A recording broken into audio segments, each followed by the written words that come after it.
காங்கிரசின் முன்னாள் முதல்வர் கே. காமராஜ், ஆந்திர தலைவர் சஞ்சீவ ரெட்டி, மைசூர் முதல்வர் நிஜ லிங்கப்பா மற்றும் வங்காள காங்கிரஸ் குழுவின் தலைவர் அதுல்யா கோஷ் ஓரணியில் நின்று இந்தி அல்லாத மாநிலங்களின் தலைவர்கள் காங்கிரஸ் கட்சியின் அதிகாரத்தை கட்டுப்படுத்தினர். அவர்கள் காங்கிரஸில் சிண்டிகேட் குழுவாக செயல்பட்டனர். 1964 ஆண்டு மே 27 பிரதமர் நேரு இறப்புக்கு பிறகு காமராசர் காங்கிரஸ் கட்சியை வெற்றிகரமாக வழிநடத்தினார். அக்கட்சியின் தலைவராக இருந்தபோதிலும், அடுத்த பிரதமராக வர அவருக்கு தகுதி இருந்தபோதிலும் அவர் பிரதமராக வர மறுத்து 1964 லால் பகதூர் சாஸ்திரியை காமராசரால் தேர்ந்தெடுக்கப்பட்டு சிண்டிகேட் குழு உறுப்பினர்களால் ஒருமனதாக தேர்ந்தெடுக்கப்பட்டார். இதன் காரணமாக லால் பகதூர் சாஸ்திரி இந்திய குடியரசின் 2வது பிரதமரானார். பிறகு தன்னுடைய அமைச்சரவையில் நேருவின் குடும்பத்தை சேர்ந்த ஒருவரை சேர்க்க விரும்பிய பிரதமர் சாஸ்திரி அது குறித்து இந்திராவை நேரில் சென்று சந்தித்து பேசினார். தன்னுடைய அமைச்சரவையில் இடம்பெற வேண்டும் என்று அழைப்பு விடுத்ததன் காரணமாக இந்திரா மாநிலங்களவை உறுப்பினராக தேர்ந்தெடுக்கப்பட்டு லால் பகதூர் சாஸ்திரி ஆட்சியில் அவருக்கு தகவல் மற்றும் ஒலிபரப்புத்துறை என்ற முக்கியத்துவம் வாய்ந்த துறை வழங்கப்பட்டது. அமைச்சரவையில் இந்திரா காந்திக்கு போதுமான முக்கியத்துவம் கொடுத்ததோடு மட்டுமின்றி காமன்வெல்த் மாநாட்டில் கலந்து கொள்ள தன்னுடைய பிரதிநிதியாகவும் இந்திராவை அனுப்பி வைத்தார். லால் பகதூர் சாஸ்திரி பதவியேற்று 2 ஆண்டுகளுக்கு உள்ளாகவே சோவியத் ஒன்றியத்தில் உள்ள தாஷ்கண்டில் கூட்டப்பட்ட உச்சி மாநாட்டில் கலந்து கொண்டபோது அங்கேயே உயிரிழந்தார். அதன் பிறகு மீண்டும் 2வது முறையாக காமராசர் தலைமையிலான சிண்டிகேட் குழு கூடி 1966 ஆண்டு நேருவின் மகள் இந்திரா காந்தியை பிரதமராக ஒரு மனதாக தேர்ந்தெடுத்தனர். நாட்டை வழிநடத்த சிறந்த ஆளுமை மிக்க தலைவராக இந்திரா காந்தி இருப்பார் என காமராஜர் கருதினார். இதன் மூலம் நாட்டின் பிரதமராக தனது 48வது வயதில் இந்திரா காந்தி பதவியேற்றார். அவருடைய ஆட்சி காலத்தில் இந்தியாவின் முதல் முஸ்லிம் குடியரசுத் தலைவரான ஜாகிர் ஹுசேன் திடீரென 1969 ஆண்டு மே மாதம் 3ஆம் நாள் மரணமடைந்தார். இதையடுத்து துணை ஜனாதிபதியாக இருந்த வி. கிரி தற்காலிக ஜனாதிபதியாக நியமிக்கப்பட்டார். ஜாகிர் ஹுசேனுக்கு பிறகு நாட்டின் ஜனாதிபதியாக நீலம் சஞ்சீவ ரெட்டி வர வேண்டும் என்று சிண்டிகேட் விரும்பியது. ஆனால் நீலம் சஞ்சீவ ரெட்டி ஏற்கனவே மக்களவை சபாநாயகராக இருந்தார். மேலும் அவர் ஜனாதிபதி பதவிக்கு நியமிக்கப்பட்டால் சிண்டிகேட் தனக்கு பதிலாக மொரார்ஜி தேசாவை நாட்டின் பிரதமராக நியமிக்க வழிவகுக்கும் என்று இந்திரா அஞ்சினார். அதற்கு காரணம், மொரார்ஜி தேசாய் நேருவின் மறைவின் போதே தான் பிரதமராக வர வேண்டும் என நினைத்தார். அதனை அப்போதைய காங்கிரஸ் தலைவர் காமராஜரிடமும் தெரிவித்தார். ஆகையால் தான் நீலம் சஞ்சீவ ரெட்டியை இந்திரா காந்தி ஆதரவு அளிக்கவில்லை. இங்குதான் காங்கிரஸ் 2 பிளவுகளாக ஏற்படுகிறது. அன்றைய இந்திய பிரதமர் இந்திரா காந்திக்கும் காமராஜர், மொரார்ஜி தேசாய், எஸ். நிஜலிங்கப்பா ஆகிய காங்கிரசின் முன்னணி தலைவர்களால் உருவாக்கப்பட்ட சிண்டிகேட் குழுவுக்கும் இடையே பலபரீட்சை நடந்தது.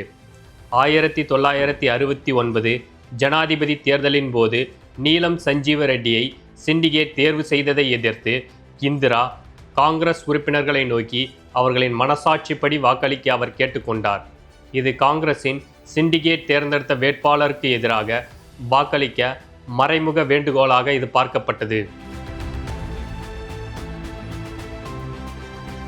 இதனால்தான் காங்கிரஸ் கட்சிக்கு எதிராக இந்திரா காந்தியால் நியமிக்கப்பட்ட வி. கிரி தேர்தலில் வெற்றி பெற முடிந்தது.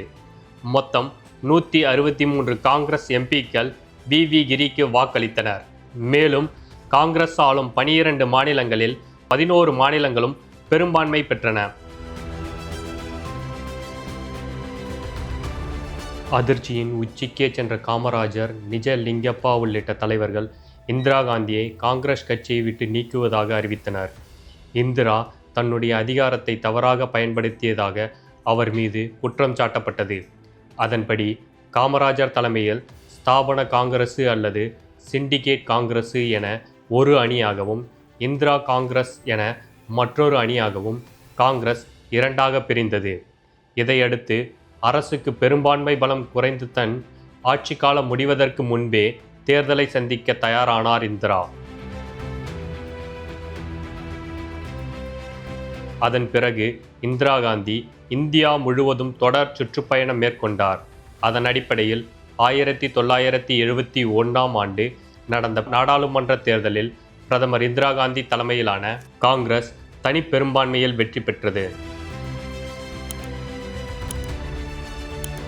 நாட்டின் 3வது பிரதமராக அவர் பொறுப்பேற்றார். என்னதான் 1971இல் நடந்த நாடாளுமன்ற தேர்தலில் அன்றைய பிரதமர் இந்திரா காந்தி ரேபரலி தொகுதியில் மகத்தான வெற்றி பெற்று இருந்தாலும் தன்னுடைய அதிகாரத்தை பயன்படுத்தி வெற்றி பெற்றதாகவும், ஆகையால் அவர் பிரதமராக பதவி வகிக்க தகுதியற்றவர் என இந்திய இடதுசாரி அரசியல்வாதி ராஜ் நாராயணன் அவர்களால் அலகாபாத் உயர்நீதிமன்றத்தில் தொடுத்த வழக்கில் அவர் வெற்றி பெற்றார். அதன் அடிப்படையில் 1975ஆம் ஆண்டு ஜூன் 12ஆம் தேதியன்று தீர்ப்பை வாசித்த அலகாபாத் உயர்நீதிமன்ற நீதிபதி ஜக் மோகன்லால் சின்ஹா, பிரதமர் இந்திரா காந்தி தன் அதிகாரத்தை பயன்படுத்தி வெற்றி பெற்றதால் அந்த வெற்றி செல்லாது என பரபரப்பு தீர்ப்பை வழங்கினார். அதே சமயம் இந்திரா தரப்பில் உச்சநீதிமன்றத்தில் மேல்முறையீடு செய்யப்பட்டது. இந்த வழக்கு உச்சநீதிமன்றத்தில் நீதிபதி VR கிருஷ்ணய்யர் முன் வந்தது.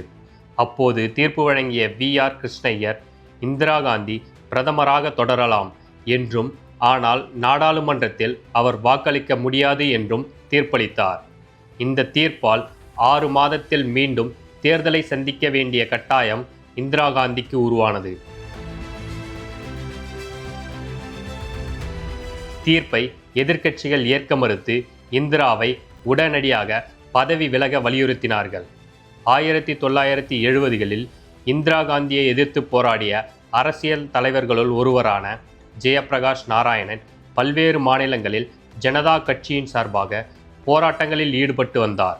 பதவி விலக எதிர்க்கட்சிகள் அனைவரும் இந்திரா காந்தியை வலியுறுத்தினர். மறு தேர்தல் நடத்த வேண்டும் என்பதே அனைவரின் கோரிக்கையாக இருந்தது. 1975 ஜூன் 24ஆம் தேதி ஒரு முடிவை எடுத்தார். தனக்கு ஏற்படுத்தப்பட்ட நெருக்கடியை தேசத்தின் நெருக்கடியாக மாற்றினார். அரசியலமைப்பு சட்டப்பிரிவு 352ஐ பயன்படுத்தி இந்தியாவில் தேசிய நெருக்கடி நிலையை பிரகடனப்படுத்தினார். இதனை நள்ளிரவில் அப்போதைய குடியரசுத் தலைவர் ஃபக்ருதீன் அலி அகமது அறிவித்தார். இந்திராவை எதிர்த்த அனைவரையும் மிசா சட்டத்தின் கீழ் கைது செய்யப்பட்டு சிறையில் அடைக்கப்பட்டனர். அதன்படி ஜெயப்பிரகாஷ் நாராயணனின் போராட்டங்கள் கலவரங்களாக மாறலாம், இது நாட்டிற்கு அச்சுறுத்தலாக மாறலாம் என கருதிய இந்திரா, ஜெயப்பிரகாஷ் நாராயணன், ராஜ் நாராயணன், மொரார்ஜி தேசாய், அடல் பிகாரி வாஜ்பாய் உள்ளிட்ட எதிர்க்கட்சி தலைவர்கள் கைது செய்யப்பட்டனர். 1975ஆம் ஆண்டு அவசர காலத்தில் பெர்னான்சு சுப்பிரமணிய சுவாமி உள்ளிட்ட தலைவர்கள் தலைமறைவாகிவிட்டனர். இந்திராவை எதிர்த்த 20க்கும் மேற்பட்ட அமைப்புகள் தடை செய்யப்பட்டன. அதன்படி RSS, ஜமாஅத் இஸ்லாமி இந்த், நக்சலைட் உள்ளிட்டவை இதில் அடங்கும். அதோடு தொடர்புடைய கட்சிகளும் தடை செய்யப்பட்டன. பத்திரிகை சுதந்திரம் பறிக்கப்பட்டது. தணிக்கை குழு ஆய்வுக்கு பிறகே பத்திரிகைகள் வெளியிடப்பட்டன. அவசர நிலைக்கு எதிராக எந்த ஒரு கருத்துக்களுக்கும் இடம்பெறக்கூடாது என்பதில் அவர் உறுதியாக இருந்தார்.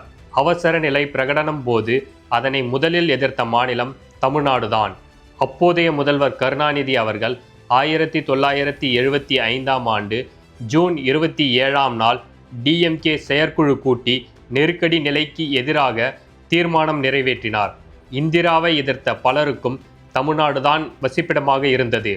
பல போராட்டத் தலைவர்கள் தமிழ்நாட்டில் அடைக்கலம் புகுந்தனர். இந்திராவுக்கு தமிழகம் அடிபணிய மறுத்ததால் அப்போதைய தமிழக முதலமைச்சர் கருணாநிதி ஆட்சியை ஜனவரி 31ஆம் தேதி 1976ஆம் ஆண்டு கலைக்கப்பட்டது.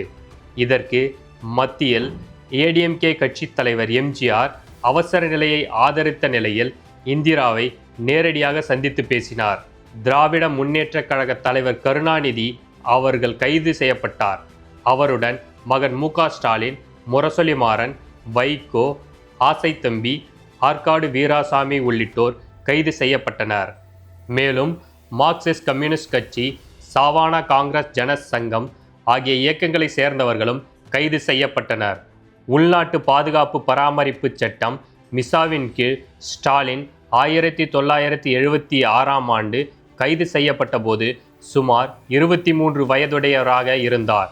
சென்னை மத்திய சிறையில் காவல்துறை சித்திரவதை காரணமாக மு.க. ஸ்டாலினை காப்பாற்ற முயன்றபோது முன்னாள் நாடாளுமன்ற உறுப்பினர் சிட்டிபாபு காயமடைந்து சிறையில் இறந்தார். மற்ற திமுகவினர் கடுமையாக சித்திரவதை செய்யப்பட்டனர். கைது செய்யப்பட்டவர்களின் விவரங்கள் வெளி உலகத்திற்கு தெரியாமலேயே இருந்தது. பலர் காணாமலே போகினர். பத்திரிகை தணிக்கை செய்யப்பட்டதால் கைதானவர்கள் பற்றி எதுவும் தெரியவில்லை. அவர்களின் குடும்பத்திற்கு கூட தெரியப்படுத்தப்படவில்லை. அவசர நிலை சரிதான் என்று கூறும்படியாகவே பத்திரிகைகள் செய்திகள் வெளிவந்தன. அவசர நிலை பிரகடனம் போது 20 அம்ச மக்கள் திட்டத்தை வெளியிட்டார். அதன்படி சாதி ஒழிப்பு, கல்வி உரிமை, மரம் நடுதல், குடும்ப கட்டுப்பாடு, வறுமை ஒழிப்பு, வரதட்சணை ஒழிப்பு ஆகிய 20 அம்ச திட்டங்கள் இருந்தன. செப்டம்பர் 1, 1976ஆம் ஆண்டு கட்டாய குடும்ப கட்டுப்பாட்டு திட்டம் மக்கள் தொகை குறைக்க எடுக்கப்பட்ட திட்டமாகும். குடும்ப கட்டுப்பாட்டை மக்களுக்கு மிகவும் பலவந்தமாக திணிக்கப்பட்டது. இதனால் பலர் அவதிக்குள்ளாயினர். தொழில் முனைவோர் வங்கிகளில் குடும்ப கட்டுப்பாட்டு சான்றிதழ் காட்டினால் மட்டுமே வங்கிகளில் பணம் பெற முடியும். அரசு ஊழியர்கள் குடும்ப கட்டுப்பாட்டு சான்றிதழ் காட்டினால் மட்டுமே மாத ஊதியம் பெற முடியும். 21 மார்ச் 1977ஆம் ஆண்டு நெருக்கடி நிலையை இந்திரா காந்தி வாபஸ் பெற்றார். இதனைத் தொடர்ந்து நடைபெற்ற நாடாளுமன்ற பொதுத் தேர்தலில் இந்திரா காந்தி ரெபரலி தொகுதியில் ராஜ் நரேனிடம் தோற்றார். அவசர நிலைக்கு பிறகு ஏமாற்றமடைந்த வாக்காளர்கள் காங்கிரஸை அதிகாரத்திலிருந்து வெளியேற்றி மொரார்ஜி தேசாய் தலைமையிலான ஜனதா கட்சியை தேர்ந்தெடுத்தனர். சுதந்திரத்திற்கு பிறகு காங்கிரஸ் கட்சியின் 30 ஆண்டுகால உடைக்கப்படாத ஆட்சியை ஜனதா கட்சி முறியடித்தது. ஜனதா கட்சியின் தலைவரான மொரார்ஜி தேசாய் 81 வயதில் இந்தியாவின் முதல் காங்கிரஸ் அல்லாத பிரதமரானார். ஆனால் தமிழகத்தில் இந்திராவை ஆதரித்த எம்ஜிஆர் தலைமையிலான அரசு ஆட்சி அமைத்தது. இந்திராவை எதிர்த்த கருணாநிதிக்கோ அந்நாளில் ஏமாற்றம் தந்திருக்கலாம்.